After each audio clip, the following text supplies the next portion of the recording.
जी student, अब हम करने लगे हैं क्वेश्चन नंबर 6। क्वेश्चन नंबर 6 जो है वो डी मॉर्गन लॉ के रिलेटेड है। डी मॉर्गन लॉ जो है उनके कुछ आपको कुछ याद करना पड़ेंगी। दो स्टेटमेंट्स हैं, उसके लॉज हैं। अगर आप देखना चाह रहे हैं तो चैप्टर नंबर 8 के जो हमने स्टार्ट किया 8.1 एक्सरसाइज के, अगर एक पेज आप रिटर्न जाएं तो स्टार्ट पे ही बड़ी सारी हेडिंग दी हुई है डी मॉर्गन्स लॉ। तो इसमें दो उसके लॉज हैं, उसको आप लिख लीजिएगा। तो आपने सिर्फ इस लॉज को देखना है कि इसकी क्या वो बना रहा है। तो इसमें लॉ आपको मैं लिख देता हूं, जो आपको मैं थोड़ा सा सामने भी आपके ये देखें, D Morgan's law, when A and B are any two subsets of universal set U, then ये इसके बाद आपको 1 and 2 दो आपको लॉज नज़र आ रहे हैं जो कि पेज नंबर 207 के ऊपर हैं। तो आपने सिर्फ ये लिखने हैं और इसको अच्छे से माइंड में बिठा लेना है, ताकि आपको अगर क्वेश्चन पूछे D Morgan's law, by chance ये होता है इनकेस ये हो कि अगर वो आपको मॉर्गन्स लॉ तो या तो बता देता है कि ये आपने फाइंड करना है। जैसे हमने क्वेश्चन नंबर पीछे 5 तक कर लिए थे, उसमें हमने कहा था उसने कि वेरीफाई करें। लेकिन कभी कभार इस तरह होता है कि वो सिर्फ ये कह देता है, जिस तरह आपके क्वेश्चन नंबर 6 में उसने कहा कि आपने सिर्फ वेरीफाइड डी मॉर्गन्स लॉ करना है। उसने ये नहीं बताया कि डी मॉर्गन्स लॉ किसे कहते हैं। तो आपने सिर्फ ये याद रखना है कि आपने डी मॉर्गन्स लॉ को देखना होता है। तो डी मॉर्गन्स लॉ पहले हम लिख लेते हैं, डी मॉर्गन्स लॉ।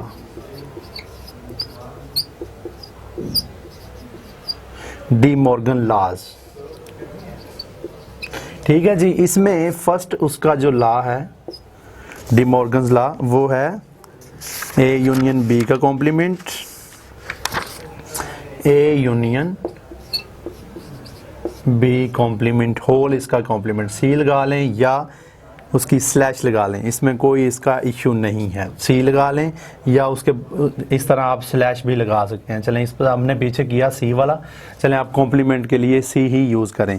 तो उसके बाद वो कह रहा है कि ये इक्वल होता है, डी मॉर्गन लॉ कहता है कि ये जो ए यूनियन बी कॉम्प्लीमेंट है वो इक्वल होता है A complement intersect B complement. De Morgan law ये कहता है कि अगर ए यूनियन बी का कॉम्प्लीमेंट अगर आप लें पूरे सेट का तो वो इसके इक्वल होता है। मतलब ए कॉम्प्लीमेंट अलग से, इंटरसेक्शन बी कॉम्प्लीमेंट अलग से, ठीक है जी। और सेकंड उसका जो डी मॉर्गन लॉ है वो ये है, ए इंटरसेक्शन बी, इसका complement is equal to A complement union B complement. बिल्कुल उसके ऑपोजिट है। देखें इस तरह अगर आप देखें ए यूनियन बी को complement, A union B complement उसने लिया, तो फिर उस सामने जो उसके इक्वल की दूसरी साइड पे वो रख रहा है, वो ये रख रहा है कि A complement intersection B complement. हालांकि इधर यूनियन आया, उसको उसने बदल दिया कि इंटरसेक्शन बी कॉम्प्लीमेंट है, ये इक्वल है। और सेकंड लॉ जो उसका है ये आपके पास फर्स्ट लॉ, और सेकंड लॉ उसके बाद आपके पास है ए इंटरसेक्शन बी कॉम्प्लीमेंट अगर हो तो फिर वो क्या कह रहा है, A complement union B complement के इक्वल होता है। तो यही आपने प्रूव करना है। सिर्फ ये दो चीज़ें आपने नोट करनी है और ज़हन में बिठाना है। बाई चांस ये इस तरह भी एग्जामिनर पूछ लेता है क्वेश्चन कि आप डी मॉर्गन लॉ को सिर्फ वेरीफाई करें, ये चीज़ें नहीं बताता। अगर तो आपको ये चीज़ें मतलब दोनों लॉज की स्टेटमेंट का पता चल जाए तो बाकी क्वेश्चन आपको मैंने पीछे कर दिए। क्वेश्चन नंबर 5 हमने किया, वो बिल्कुल इसी के रिलेटेड था। देखें उस क्वेश्चन नंबर 5 में एंड पे देखें, A intersection B complement, A intersection B complement, और उसके बाद A complement union B complement. चलें ये तो हमने कर लिया। अब हमें क्या चाहिए, चलें यूनियन वाला हमने नहीं किया था, हम वो कर लेते हैं, पार्ट 1 कर लेते हैं। पार्ट 2 जो है वो बिल्कुल मैं साथ लिख भी देता हूँ, क्वेश्चन नंबर 5 के रिलेटेड ही है, बिल्कुल सेम है उसके, बिल्कुल क्वेश्चन नंबर 5 के बिल्कुल सेम है पार्ट 2, जो कि हमने कर लिया है पिछली वीडियो में। क्वेश्चन नंबर 5 अगर आप सर्च करें तो आपको यही क्वेश्चन मिल जाएगा, बिल्कुल इसी तरह के, सिर्फ वैल्यूज चेंज होंगी, बाकी मेथड सारा सेम ही है। इसलिए फिर मैं आपके सामने एक इसका लॉ आगे डिस्कस कर देता हूं, मतलब ब्रीफली एक्सप्लेन कर देता हूं। बाकी ये जो दूसरा पार्ट है वो आप खुद कर लीजिएगा। तो हम सिर्फ पार्ट 1 इसका करते हैं। पहले इसकी वैल्यूज़ लिख लेते हैं। वैल्यूज़ उसमें क्वेश्चन में क्या बता रहा है, यू की वैल्यू भी बता रहा है, ए की और बी की वैल्यू भी उसने गिवन की। तो पहले आप लिखिए ए वैल्यू, पहले आप यू का लिख लें। u value u is equal to 7 8 9, sorry question number 6 का आप देखें 4 6 8 9 10, u is equal to 4 6 8 6, question number 6, u is equal to 4 6 8 9 and 10, ये उसने आपको u की वैल्यू बताई। और उसके बाद a की वैल्यू आप देख लें, a का सेट कौन सा आपको दे रहा है, कितने एलिमेंट्स हैं उसमें, 2 एलिमेंट्स हैं जो कि 4 एंड 6 हैं, 4 एंड 6, ये करली ब्रैकेट्स। और उसके बाद आपको उसने बताया कि b की भी आपको जो कि 3 एलिमेंट्स हैं 6 8 9, वो b की वैल्यूज हैं। क्वेश्चन नंबर 6 b के सेट जो हैं वो 6 8 9, तो इधर ही हम लिख लेते हैं b is equal to 6 8 9, 6 8 9 b का है, 6 8 9। आगे वो कह रहा है कि वेरीफाई, उसने आपको क्या कहा, वेरीफाई डी मॉर्गन्स लॉ। यहाँ पे मैं लिख देता हूँ वेरीफाइड डी मॉर्गन्स लॉ। ये हमने डी मॉर्गन्स लॉ की वैल्यूज लिख ली। आगे नीचे हम इसकी सोल्यूशन, फिर सोल्यूशन की तरफ आए। सोल्यूशन में आपने क्या करना है, बिल्कुल वही तरीका जो हमने पीछे क्वेश्चन कर लिए। यू बेटर नो कि यूनियन किस तरह लेते हैं, इंटरसेक्शन किस तरह करते हैं, अगर अलग अलग चाहिए तो फिर किस तरह करते हैं। लेकिन फिर भी हम इसको ब्रीफली एक्सप्लेन करते हैं क्योंकि ये डी मॉर्गन्स लॉ है।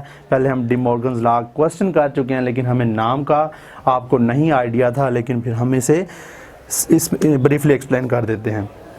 तो अब आपको रिक्वायर वो क्या कर रहा है कि हमें पहले हम ये फर्स्ट पार्ट ही करते हैं। तो फर्स्ट पार्ट में हमने ये लेफ्ट हैंड साइड पे रखना है, लेफ्ट हैंड साइड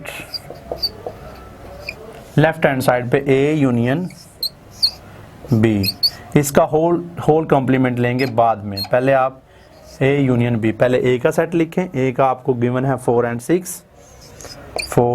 6, और उसके बाद यूनियन B का आप सेट लिखिए। B का सेट है 6 8 एंड 9। ये आपके पास दोनों सेट आ गए, ठीक है जी। दोनों सेट जब आपको मिल जाते हैं, बाकी फिर कोई मसला नहीं रहता। अब ये देखें, आपने मर्ज सिर्फ करना है, इसमें किस तरह सेट बन जाएगा। अब देखें इसमें 4 है, लेकिन उधर नहीं भी है, तो हमने सिर्फ एक ही सेट में दोनों को मर्ज करना होता है।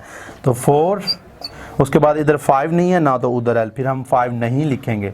तो हमें क्या 6 चाहिए, 6 इधर भी है उधर भी है 6, और उसके बाद 7, 6 के बाद 7 आता है, ना तो सेट A में है ना तो सेट B में है, फिर हम इसको नहीं करेंगे, मिस कर देंगे। और उसके बाद 7 नहीं आ रहा, और उसके बाद 8, लेकिन इधर नहीं है तो इधर तो है ना, तो फिर हम इधर 8 लिख लेंगे, 8, और उसके बाद 9 भी आ रहा है। तो हमारे पास A यूनियन B जो आया वो 4 6 8 एंड 9 आया। तो हमें क्या चाहिए, हमें सिर्फ ये चाहिए A यूनियन B का कॉम्प्लीमेंट। तो हम U में से इस जो सेट हमें निकाला वो हम माइनस कर देंगे, तो हमारे पास आंसर आ जाएगा। अच्छा जी, A यूनियन B कॉम्प्लीमेंट इसका चाहिए हमें होल का, तो फिर ये किसके इक्वल होगा, U minus A union B। तो हमें A यूनियन B हमने निकाल लिया। पहले आप U की वैल्यू लिखें, U की वैल्यू लिख लेते हैं हम, जो कि 4 6 8 9 10, 6 8 9 एंड 10। और उसके बाद आपको चाहिए ये इसकी वैल्यू, मतलब A यूनियन B की वैल्यू, जो कि अभी हमने निकाल ली, 4 6 8 एंड 9, 4 6 8 एंड 9। ठीक है जी। आप देखें, इसमें आपने माइनस करना होता है कि आपने जब कॉम्प्लीमेंट लेना है आपने सिर्फ माइनस करना होता है। तो U माइनस A B, तो आपके पास A यूनियन B का कॉम्प्लीमेंट आ जाएगा। तो पहले U की वैल्यू लिखें, 4 6 8 9 एंड 10, और उसके बाद माइनस ये वाला सेट देखें, अगर ये देख रहे हैं आप ए यूनियन बी, तो फिर आपको बिल्कुल अच्छे से समझ आ जाएगी कि मैंने कॉम्प्लीमेंट किस तरह लिया, U minus A union B. तो फिर ए यूनियन बी का हमें चाहिए, जो हमने निकाला 4 6 8 9 सेट, 4 6 8 एंड 9, ये हमने निकाल दिया। अब हमने माइनस करना है, देखें 4 इसमें भी आ रहा है और इधर भी आ रहा है, 6 भी आ रहा है तो 6 इधर भी आ रहा है, 8 इधर भी आ रहा है, 9 एंड 9 इधर भी। तो फिर हमारे पास सिर्फ सिंपल एक ही वैल्यू बच रही है, एक ही एलिमेंट बच रहा है जो कि 10 है। तो फिर हमें पता चला कि लेफ्ट हैंड साइड पे सिर्फ 10 ही आंसर आ रहा है। तो ये हमारे पास क्या चीज़ होगी, लेफ्ट हैंड साइड। और अब हमें क्या चाहिए, right hand side. Right hand side की तरफ अगर मूव करें तो इधर तक तो हमारी होगी लेफ्ट हैंड साइड। अब हम राइट हैंड साइड की तरफ आए, right hand side. Right hand side में उसने हमें कहा कि आपने फाइंड करना है A complement union B complement, ये हमने फाइंड करना है, ये हमने फाइंड करना है। तो जो चीज़ फाइंड करनी है उसको आगे क्वेश्चन मार्क लगा दिया करें। अब हमें ए कॉम्प्लीमेंट अलग से चाहिए और बी का कॉम्प्लीमेंट अलग से चाहिए। तो हमने ये चीज़ तो ए यूनियन बी का कॉम्प्लीमेंट और उसके बाद हमने इधर गलत लिख दिया, हमें चाहिए इसका इंटरसेक्शन। वही चीज़ मैं देख रहा था कि ये उल्ट क्यों हो गया, लेकिन हमें यूनियन ए यूनियन बी तो हमने ये निकाल लिया जो कि ए यूनियन बी ये निकाला, और उसके बाद हमें इसका कॉम्प्लीमेंट चाहिए था जो कि हमने ये निकाला, ए यूनियन बी का कॉम्प्लीमेंट लिया जब हमने। तो इसमें अब आपने क्या करना है कि अब इसका इंटरसेक्शन लेना है। इंटरसेक्शन ए का कॉम्प्लीमेंट का अलग से और बी का अलग से, और उसके बाद आपने इसका इंटरसेक्शन लेना होता है। चले ए का कॉम्प्लीमेंट किसके इक्वल होता है, u माइनस ए के, और b का कॉम्प्लीमेंट किसके इक्वल होता है, u माइनस बी के। तो ये तो हमें पता चल गया कि कॉम्प्लीमेंट किस तरह लेते हैं, वो ये है a complement is equal to u minus A, b complement u minus B. तो अब हम इसको प्रूव करेंगे। तो ये अगर मैं इसको रेज कर दूं तो कोई इश्यू तो नहीं है, क्योंकि ज़रा जगह कम पड़ गई। चलें, तो अब हमें चाहिए ए कॉम्प्लीमेंट जो कि u माइनस ए। तो A complement is equal to, पहले आप u की वैल्यू लिखें जो कि 4 6 8 9 एंड 10, और उसके बाद माइनस ए की वैल्यू, ए वैल्यू हमारे पास है 4 एंड 6। अब देखें क्या करेंगे हम, देखें 4 और 4 6 एंड 6, मतलब ये 4 के साथ कैंसिल, ये 6 के साथ कैंसिल, बाकी वैल्यूज हमारे पास 8 9 एंड 10, 8 9 एंड 10, ये हमारे पास आ गया ए कॉम्प्लीमेंट। अब हमें चाहिए बी कॉम्प्लीमेंट। बी कॉम्प्लीमेंट बिल्कुल इसी तरह आपने यू की वैल्यू लिखनी है जो कि 4 6 8 9 एंड 10, माइनस बी की आपने वैल्यू लिखनी है जो कि आपको बस 6 8 9 दी गई है, 6 8 9। अब आपने क्या करना है कि 6 के साथ कैंसिल कर देना है, माइनस कर रहे हैं तो फिर 8 के साथ और 9 के साथ। तो पीछे हमारे पास आंसर आ रहा है सिर्फ 4 एंड 10, 4 एंड 10। और अब आपको क्या चाहिए कि आपने करना है कि इंटरसेक्शन करनी है। तो इंटरसेक्शन आपको किसकी चाहिए, ए और बी की इंटरसेक्शन चाहिए। तो आपने क्या करना है कि ए कॉम्प्लीमेंट की आपकी वैल्यू आई और उसके बाद आपके पास वैल्यू आई बी की। तो एक ए वैल्यू आपके पास आई सिर्फ ये। चलो हम राइट साइड की तरफ आ जाते हैं, जगह फिर कम पड़ गई। क्वेश्चन ज़रा लेंथी है लेकिन है इजी। याद रखिए हमने जो बी निकाला था वो सिर्फ right hand side, left hand side हमारे पास सिर्फ 10 आया था, 10 लेफ्ट हैंड साइड। उसके बाद हमने राइट हैंड साइड की तरफ आए थे तो वो इधर तक आगे। अब हमें चाहिए A complement, sorry intersection B complement. तो ए कॉम्प्लीमेंट आपके पास आया था 8, 9 and 10, 8, 9 and 10, और उसके बाद इंटरसेक्शन बी आपके पास आया 4 and 10, 4 and 10। अब देखें इंटरसेक्शन में यू बेटर नो के आपने सिर्फ वैल्यू जो कि मैच कर रही हों, कॉमन चीज़ें हों, दोनों में आ रही हों, वो आपने सिर्फ लिखनी होती हैं। जो अब 8 नहीं है, उसमें 9 नहीं है, सिर्फ आ रहा है तो 10 आ रहा है, 10। तो ये आपके पास A complement intersection B complement आपके पास आंसर आ जाएगा। तो हमने ये प्रूव किया कि left hand side is equal to right hand side.